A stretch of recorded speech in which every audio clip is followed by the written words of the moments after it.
ٹھیک ہے، ایک ہی باپ کی اولاد ہے نا، سب حضرت عبد المطلب کی اولاد ہے، مگر حضرت امیر حمزہ اور حضرت عباس حضور کے چاچا یہ بھی ہیں، اور ابو لہب بھی حضور کا چاچا، میں سگے چاچا کی بات کرتا ہوں، یہ تینوں سگے چاچا ہیں، مگر ابو لہب نے حضور کو محمد ابن عبداللہ سے پہچانا اور حضرت امیر حمزہ اور حضرت عباس نے حضور کو محمد رسول اللہ سے پہچانا، ادھر محمد ابن عبداللہ سے پہچانا تو وہ جہنم میں گیا، اور ادھر محمد رسول اللہ سے پہچانا تو حضرت امیر حمزہ کو سید الشہداء کا لقب ملا۔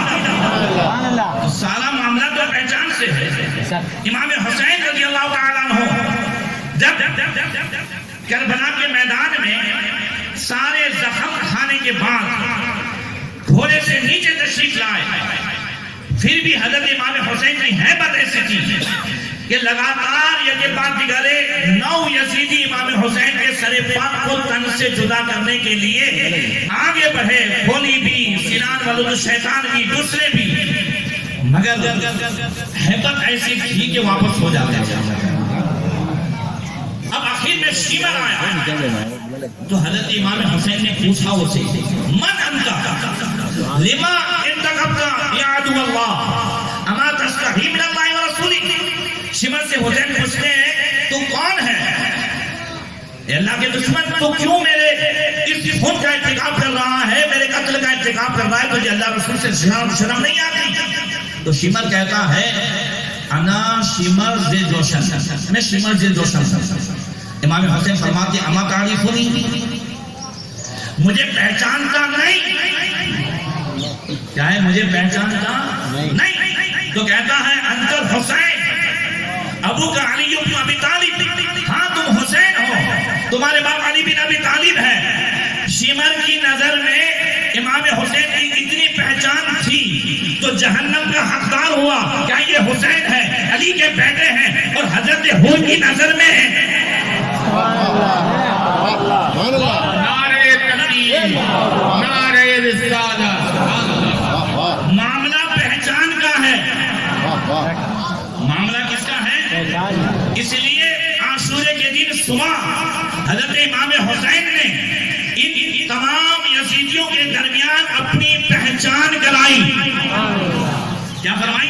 کیا فرمایا؟ پہچان کرائی، فرمایا فانسبونی وانظروا من انا، میرے نسب پہ غور تو کرو، دیکھو تو صحیح کہ میں کون ہوں۔ ثم راجعوا انفسکم فعاتبوها وانظروا هل یصلح او یحل لکم قتلی وانتہاک حرمتی، پھر اپنے دل میں سوچو، غور کرو کون سی چیز تمہیں میرے قتل کرنے کے لیے، میرے قتل کے حلال ہونے کے لیے تم ثابت کر سکتے ہو، کس طریقے سے میرا قتل تمہارے لیے حلال ہے، میری اس تنظیم حرمتی تمہارے لیے حلال ہے، کس طریقے سے ثابت ہو سکتی ہے، بنا غور تو کرو۔ الیس ابن بنت نبیکم، زور سے کہہ دیں، او ابن عمہ او ابن وصیتہ اولا بالمؤمنین باللہ والمصدق برسولہ۔ امام حسین فرماتے کیا میں تمہارے نبی کی بیٹی کا، فاطمہ کا شہزادہ نہیں ہوں؟ کیا میں نبی کے چچا زاد حضرت علی جو سب سے پہلے اللہ اس کے رسول پر ایمان لانے والے ہیں بچوں میں، کیا میں ان کا شہزادہ نہیں ہوں؟ اولیس حمزہ سید الشہداء اما ابی، اولیس جعفر الطیار شہید فی الجنہ امی، کیا حضرت امیر حمزہ سید الشہداء میرے باپ کے چچا نہیں ہیں؟ کیا جعفر طیار جنت میں پرندوں کے ساتھ اڑنے والے میرے چچا نہیں ہیں؟ پھر فرمایا علم یبلغکم قول مستفید، قال لی رسول اللہ صلی اللہ تعالی علیہ وسلم ولی اخی انتما سیدہ شباب اہل جنہ و قرۃ عین اہل السنہ۔ کیا اللہ کے رسول کا یہ ارشاد تم تک نہیں پہنچا ہے کہ اللہ کے رسول نے مجھے اور میرے بھائی حسن سے کہا تھا اے حسن و حسین تم دونوں جنتی جوانوں کے سردار ہو اور اہل سنت کی آنکھوں کی ٹھنڈک ہو۔ سبحان اللہ، نعرہ تکبیر، نعرہ رسالت، سبحان اللہ۔ فرمایا فَإِن صَدَّقْتُمُونِي مَا أَقُولُ هُوَ الْحَقُّ ما تعمدت كذبا منذ علمت فإن الله ينقض عليك. اور اگر تم میری اس بات کی تصدیق کرو جو میں نے کہا وہ حق ہے، اس لیے کہ جب سے میں سمجھتا ہوا ہوں اور جب سے مجھے معلوم ہے کہ جھوٹوں پر اللہ کی لعنت ہے، آج تک حسین نے کبھی جھوٹ نہیں بولا ہے. وہی اگر تم مجھے جھٹلا دو اور تم یہ کہو کہ نہیں تم جنتی جوانوں کے سردار نہیں ہو، بات حسین بن علی کے پہچاننے کی نہیں. زور سے امام حسین کیا کہہ رہے ہیں؟ جو اندرونی جو مقام ہے اس وہ پہچان کروا رہا ہے. اگر تم مجھے جھوٹا سمجھو تو سلو جابر بن عبداللہ او ابا سعید او سہل بن سعد او زید بن ارقم، ابھی بھی بہت سارے صحابہ کرام ہیں، حضرت جابر بن عبداللہ، ان سب سے پوچھو، وہ گواہی دیں گے کہ انہوں نے اللہ کے رسول سے یہ سنا ہے. پھر جو 3 جملے ہیں وہ سنیے. فرمایا اخبرونی اتطلبونی بقتل منکم قتلت او بمال استهلكته او بقصاصة من جراحة. مجھے بتاؤ تو صحیح تم میرے قتل کے پیچھے کیوں پڑے ہو؟ یہ عاشورے کے دن صبح کا خطبہ ہے. مجھے بتاؤ تو صحیح کیا میں نے تم میں سے کسی کے خاندان میں کسی کا قتل کیا ہے جو بدلہ لے رہے ہیں؟ میں نے تم میں سے کسی کا مال ہڑپ کیا ہے؟ تمہارے آدمی کو کسی کو زخمی کیا ہے؟ کون سا جرم کیا ہے؟ میں تو تمہارا بلایا ہوا آیا ہوں، تم نے بلایا تھا اور میں آیا. مگر ان کے پاس کوئی جواب تھا نہیں. شمر نے کہا باتیں بہت ہو گئی، اب بات نہیں سننی ہے، آپ ایک بات کریں، یا تو بیٹھ کے لیے تیار ہو جائیں یا پھر آپ لڑنے کے لیے تیار ہو جائیں. 22,000 میں سے کسی پر اثر نہیں ہوا. اتنی پہچان کرانے کے باوجود ان کے دل میں حضرت امام حسین کی محبت نہیں بیٹھی، اس لیے کہ 22,000 کا دل مر چکا تھا اور ایک حضرت حور تھے جو گھوڑے پہ کانپ رہے تھے.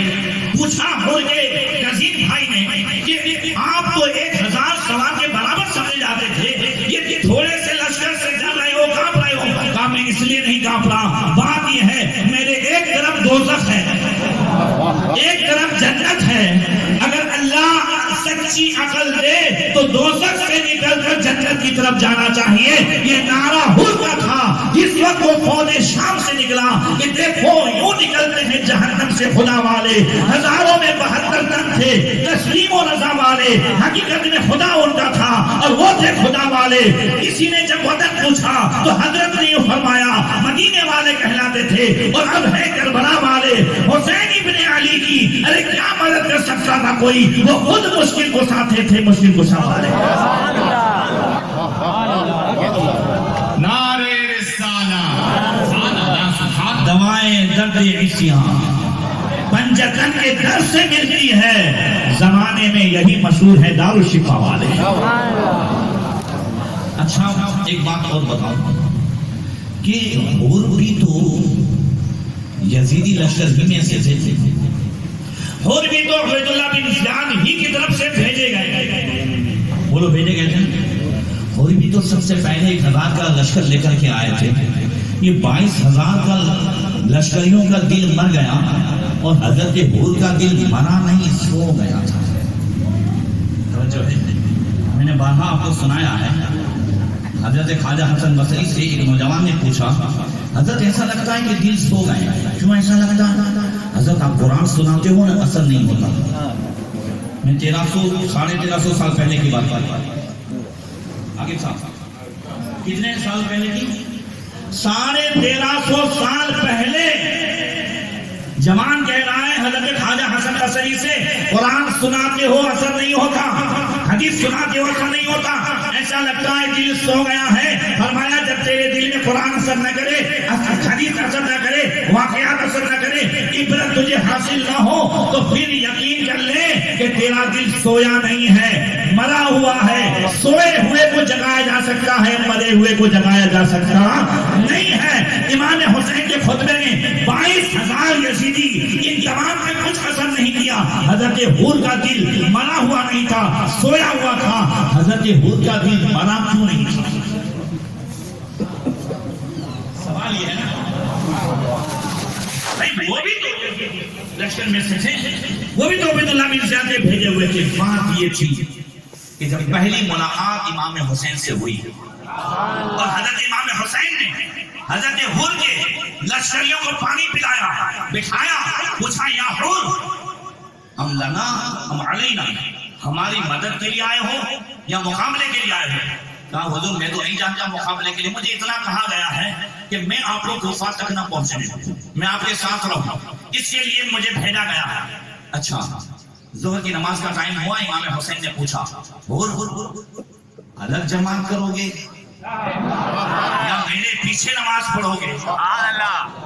تب حضرت حور نے کہا آپ ابن رسول ہیں، آپ ہمارے امام ہیں، آپ کے ہوتے ہوئے ہم الگ جماعت نہیں کر سکتے۔ اسی پہچان نے، اسی معرفت نے اور اسی ادب نے حضرت حور کے دل کو مرنے نہیں دیا۔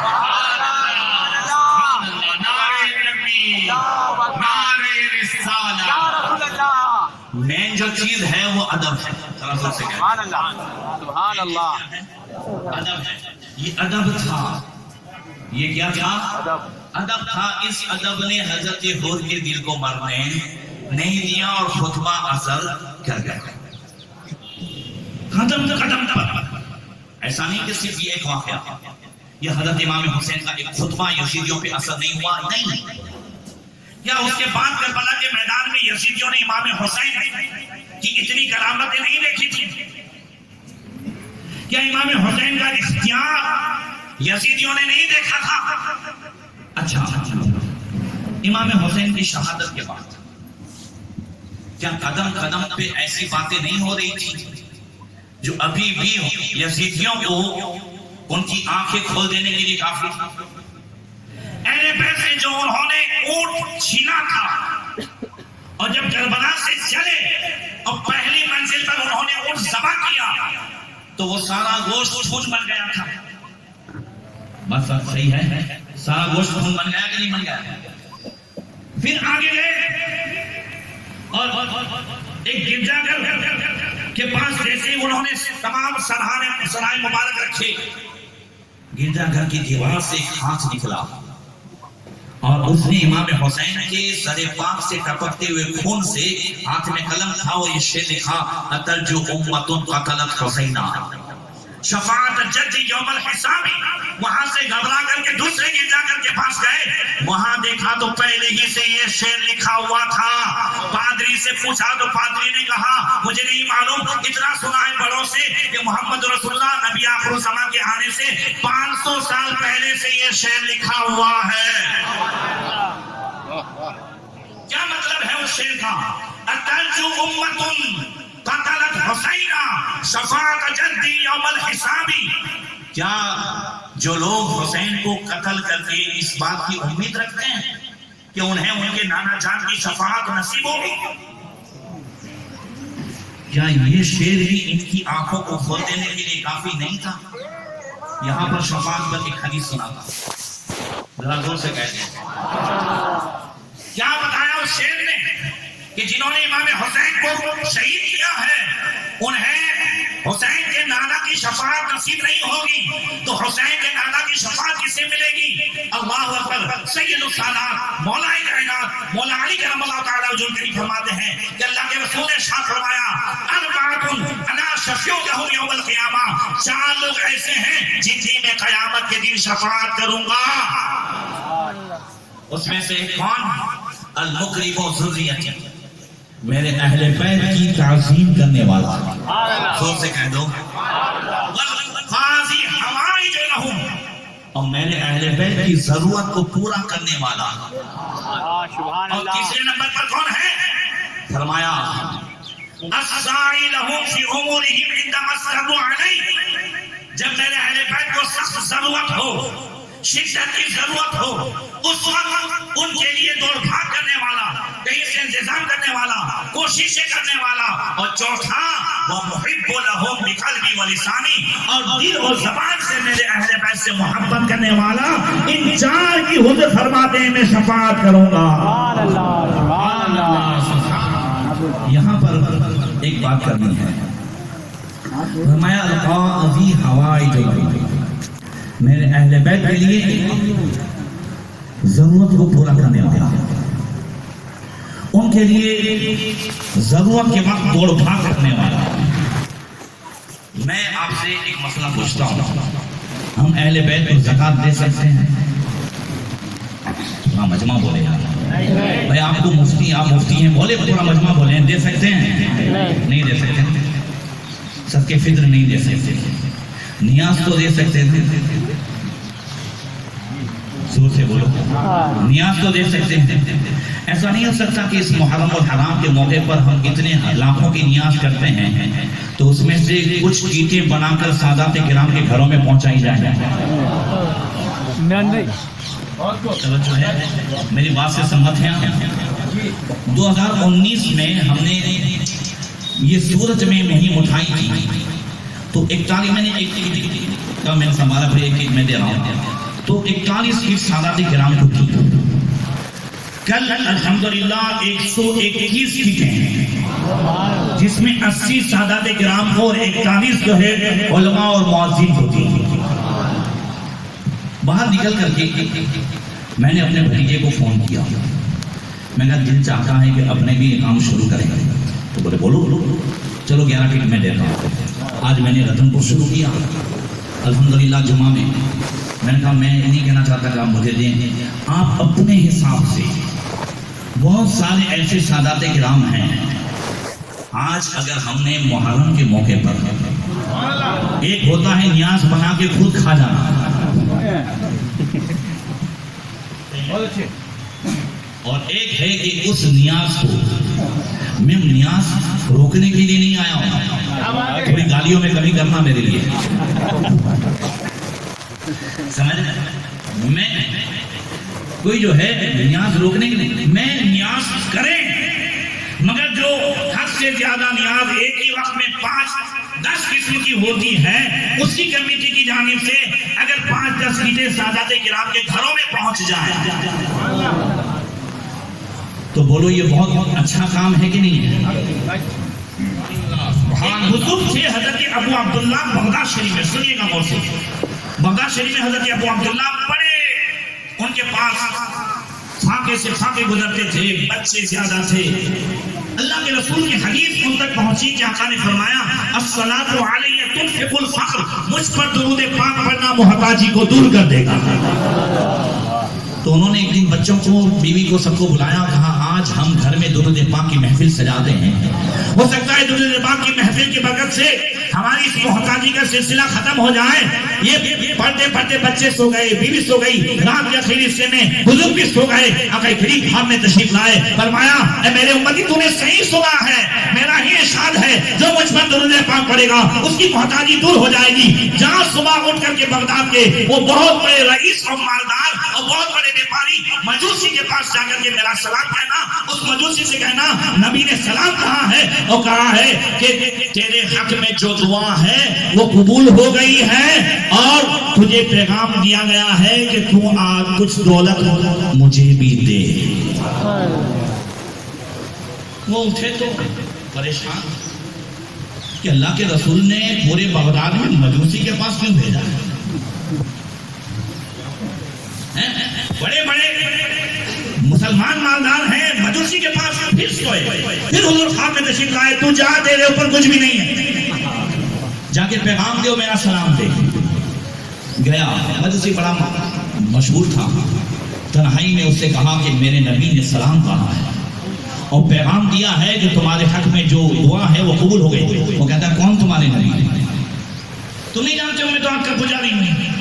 بولے میں جانتا ہوں، مگر میں یہ بھی جانتا ہوں کہ میں نے خواب میں دیکھا ہے تو نبی ہی کو دیکھا ہے، اس لیے کہ میرے نبی کا ارشاد ہے من رعانی فی المنام فقد رعانی وان الشیطان لا یتمثل بصورتی، جس نے مجھے خواب میں دیکھا اس نے مجھے ہی خواب میں دیکھا، شیطان کبھی نبی کی صورت میں آ نہیں سکتا ہے،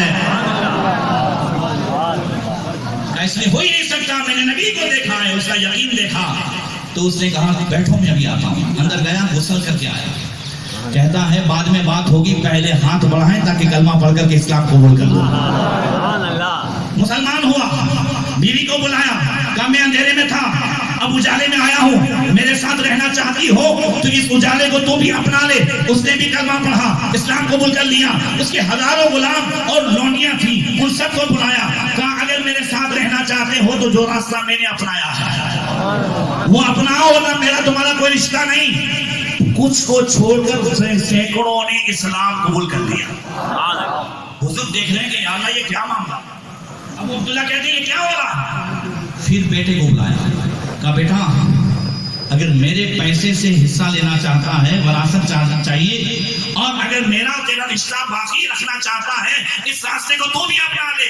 کلمہ پڑھ کر کے وہ بھی اسلام میں آ گیا۔ اب بیٹے کو بلایا، دو ہی تھے اس کے بیٹا و بیٹے، کہا بیٹی اگر تو چاہتی ہے کہ تیرے باپ سے رشتہ رہے تو بھی اسلام قبول کر لے۔ کہتی ابا جان میں تو چاہتی تھی، دعا کرتی تھی، جب سے آپ نے میری شادی میرے سگے بھائی سے کی ہے، مجوسیوں میں بھائی بہن میں بھی نکاح ہوتا، تب سے میری زندگی اچھی رنگ بن گئی تھی، میں تو چاہ رہی تھی۔ سبحان اللہ، نعرے تکبیر، نعرہ تکبیر، نعرہ رسالت، نعرہ تکبیر، نعرہ رسالت، فیضان شہنشاہ کربلا، فیضان اہل بیت، فیضان غوث اعظم، فیضان سلسلہ اشرفیہ، فیضان اہل بیت، فیضان شہداء کربلا، فیضان خواجہ، فیضان سلسلہ اشرفیہ، فیضان سرکاری مخدوم اشرف۔ سبحان اللہ، سبحان اللہ۔ ہماری خوش نصیبی ہے کہ شہزادہ غوث اعظم حضرت علامہ سید شبلی اشرف صاحب قبلہ تشریف لے آئے ہیں۔ سبحان اللہ، سبحان اللہ۔ آپ لوگ تشریف رکھتے ہیں، آئیے تشریف رکھیں۔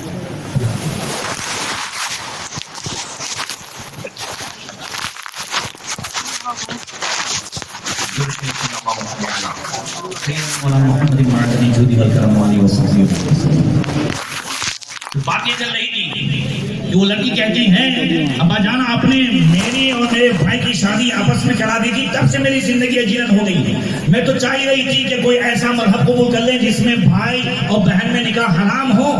اللہ کا شکر ہے کہ اسلام کی توفیق مل گئی، کلمہ پڑھ کر کے وہ بھی اسلام میں داخل ہو گئی۔ وہ بزرگ دیکھ رہے ہیں، بولے ہو کیا رہا ہے؟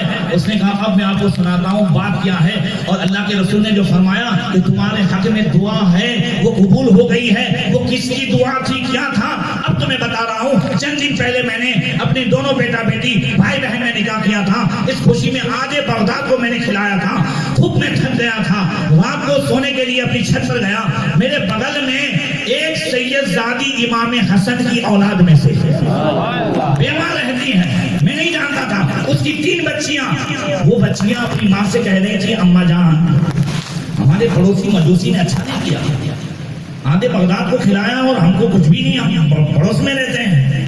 ماں نے کہا بیٹا ٹھیک ہے صبر کرو، کہتے بس میرے دل میں بات لگی، میں نیچے آیا، میں نے پوچھا بغل میں کون لوگ رہتے ہیں؟ کہا یہ جو ہے مسلمانوں کے نبی کے نواسے حضرت امام حسن کی اولاد میں سے ہے، بیوہ ہے، 3 بچیاں ہیں، کا کپڑے میں نے تیار کرائے، ان کے لیے میں نے کھانا تیار کرایا، کچھ پیسے رکھے، اب بھیجا۔ اب اس کے بعد جب میں اوپر گیا تو ماں کہہ رہی تھی بچوں سے بیٹا کھاؤ بسم اللہ بول کر کے، تو کہہ رہی اماں ہم کھا لیں، ہمارا پڑوسی مجوسی ہے۔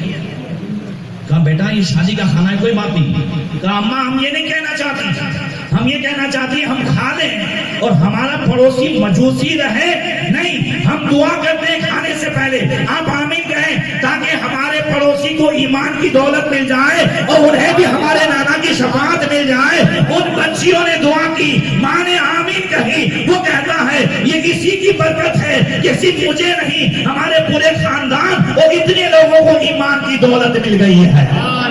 نعرہ تکبیر، نعرہ رسالت، دعائے اہل بیت. اللہ اکبر. پھر کہا کہ تم کو تو اب نبی نے بھیجا ہے. حضرت ابو عبداللہ سے وہ کہتا ہے تم کو تو نبی نے بھیجا ہے، تمہارے ذریعے سے مجھے سلام آیا ہے. اور یار وہ کتنا خوش نصیب کہ ادھر حالت کفر میں بھی اہل بیت کی خدمت کی ہے، ایمان بھی ملا ہے اور نبی کا سلام بھی آیا ہے. کہا میں نے اپنے بیٹے اور بیٹی کا نکاح کیا تھا، آدھی دولت اسے دی تھی، اب تو اسلام کے بعد وہ نکاح ختم ہو گیا، لہذا وہ آدھی دولت میں تمہیں دے رہا ہوں. آخرت میں تو جو بدلہ ملے گا وہ ملے گا نہیں. اس لیے میں یہ کہہ رہا تھا، بات اس پر چلی تھی اور بات ختم بھی کرتا ہوں کہ پہچان ضروری ہے. جو کہہ رہے ہیں یزیدی قدم اتنی عبرتیں دیکھ رہے تھے. اب پہچان پر آخری بات کر دوں کہ پہچان پر پردہ کیسے پڑتا ہے. یزیدیوں کی نگاہ 22,000 یزیدیوں کی آنکھوں میں پردہ پڑ گیا. حضرت امام حسین کہہ رہے ہیں فَانْصِبُونِي وَانْظُرُوا، میرے نسب کو پہچانو. پہچان نہیں ہو رہی ہے. کیوں؟ اس لیے کہ جب نفسانیت کا، جب دنیا کی محبت کا پردہ پڑ جائے اور اللہ والوں کی شان میں گستاخی ہو جائے تو دل سخت ہو جاتا ہے، اور جب اللہ والوں کی نظر پڑ جائے تو دل نرم ہو جاتا ہے. تو نفسانیت جو تھی یزیدیوں کے اندر، جو دنیا کی محبت تھی، عمرو بن سعد سے تو امام حسین نے 7 محرم الحرام کو یہاں تک فرمایا، جب فرمایا کہ انہوں نے مجھے بلایا ہے تو میں آیا ہوں، تو وہ کہتا ہے مجھے سب معلوم ہے. تو پھر تو مقابلے کے لیے کیوں آیا؟ وہ قریب سے جانتا تھا. کہتا ہے رائے کی حکومت نہیں چھوٹتی. تہران جو ایران کی راجدھانی ہے، اس کی حکومت کا پروانہ کہا وہ نہیں چھوٹی. امام حسین فرماتے ہیں تجھے حکومت نہیں ملے گی، اور میں دیکھ رہا ہوں تو حکومت کی بات کر رہا ہے، کوفہ کے اسی بازار میں تیرا سر بھی لٹکایا جائے گا. یہ ہے حسین کی نظر. مگر اس کے باوجود بھی پہچان سکا. بولو 6 سال کے بعد حضرت امام حسین کی شہادت کی 6 سال کے بعد عمرو بن سعد کا بھی سر لٹ گیا، مگر وہ پہچان سکا. اس لیے آج پہچان ضروری ہے. جگہ جگہ عبرت کے نشان موجود ہیں، مگر ہماری آنکھیں بھی کھلتی نہیں. اتنی بچیاں ہماری روز بھاگ رہی ہیں، ہم کیا خاندان کی بچی کا انتظار کر رہے ہیں؟ ہم آج اپنی بچیوں پر، میں کہتا ہوں کہ موبائل پر اتنا کنٹرول کیوں نہیں کر رہے ہیں، خبر کیوں نہیں لے رہے ہیں؟ یہ اتنی عبرت کے نشان آج موجود ہیں. آج ہماری بچیوں کے ایمان پہ ڈاکے پڑ رہے ہیں. دشمن ہر طرح سے مسلح ہو چکا ہے، ہر طرح سے جال بچھا چکا ہے. پہلے خالی کالج کا خطرہ تھا، اب آن لائن جو گھر پہ منگاتے ہیں اس کا بھی خطرہ ہے.